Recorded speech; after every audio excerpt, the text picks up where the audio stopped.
Hello, my name is Njede Anthony. Njede is pronounced N, J, D, and Anthony. I'm here to talk about my eighth novel. It's a book titled The Queens of the Revolution. It is a political sci-fi novel based in the year 2204, 190 years in the future. Now, in this time, the total population of the world is less than a billion. The inhabitable parts of the world is less than 20%, about 20% or less than that. And there are only three regions of the world that are inhabitable by human beings, namely Australia, Africa, and Greenland. Now, this book came about after the nuclear war. But prior to the nuclear war, which resulted by two things, namely power and the pride of men. The key thing here is men. Now, every man in power voted for the nuclear war, and every woman in power voted against it, so which led to the resentment of men. After the war, after the nuclear war, the world got to a stable zone. Men are now labeled endangered species. In essence, basically, they could not get an education, they could not take any leadership position, they could not join the military, they could not do anything that would better themselves beyond them being homemakers and helping women bring the next generation of offsprings. So that was just all they were meant to do. That was all they were supposed to be designed to do.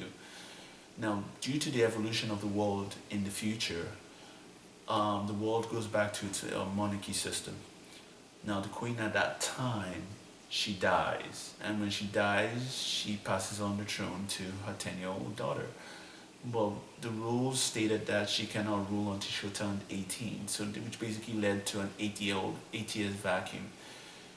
Now, the queen, acknowledging that she was surrounded by very powerful women, and anybody that held the seat of power, they weren't exactly going to give it up to an 18-year-old child.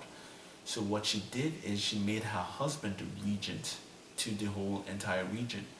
And with the husband as the regent, it essentially made him the most powerful existence for the 8 years before his daughter becomes queen.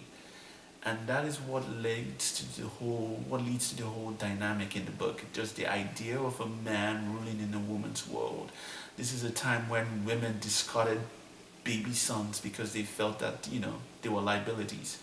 It was a time when just the concept of thinking of Adam coming before Eve was was a sacrilege. It's an incredible dynamic book. I love the characters in there. They're like so mind blowing and so original.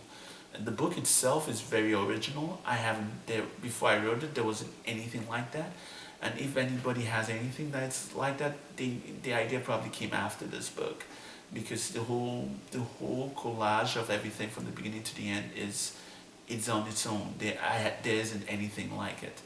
I hope you enjoy the book. If you do, please share it, tweet it, tell your neighbors, your friends. And if you don't like it, I would also like to hear from you. The books are available on Amazon and on a few bookstores. So thank you for your time, and I'm grateful for this minutes of your time that you used to watch this video. Thank you.